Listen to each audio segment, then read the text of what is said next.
Kadjar est développé sur une plateforme commune de l'Alliance et pour nous, c'était une vraie opportunité parce qu'on bénéficie de toute l'expérience de l'Alliance. On a de superbes proportions et c'était à nous d'ajouter notre ADN sur ces proportions-là.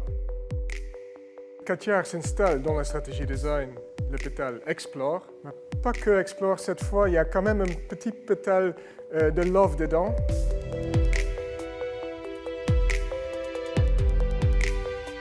La couleur lancement, c'est rouge, le rouge flamme. Alors, ça donne vraiment un côté chaleureux à cette crossover.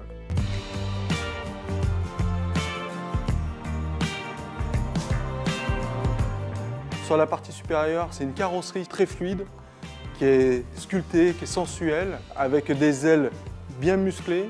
Ça lui confère une posture athlétique, on a l'impression qu'il va bondir. Et sur la partie basse, on a des éléments protecteurs noirs qui rassurent, qui expriment le tout-chemin, avec un ski qui signe très fortement aussi la face avant. C'est vraiment ça l'esprit de la voiture. Naturellement, on a sollicité les idées de tous nos studios design satellites dans le monde entier et ce sont RDCE, notre studio design à Bucarest, et le laboratoire coopératif d'innovation ici à Paris qui ont gagné cette compétition. Après, on a fini le design et l'exécution ici à Paris. Il y a eu un très gros travail de qualité perçue fait sur la voiture, notamment au niveau des vitres latérales. Nous avons un chrome qui fait le pourtour de toute la vitre latérale, qui souligne à la fois la fluidité de la silhouette de la voiture, son muscle sur la partie arrière, et ce chrome en fait s'interrompt jamais. Et ça apporte vraiment un raffinement à la voiture. Sur l'avant, nous avons souhaité que le jonc chromé de la calandre se poursuive dans le bloc optique et tire vraiment le regard de la voiture.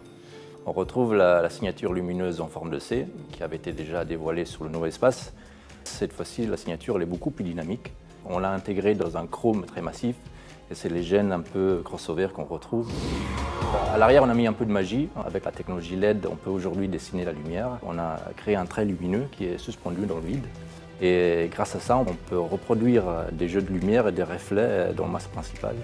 C'est ça qui est aussi formidable.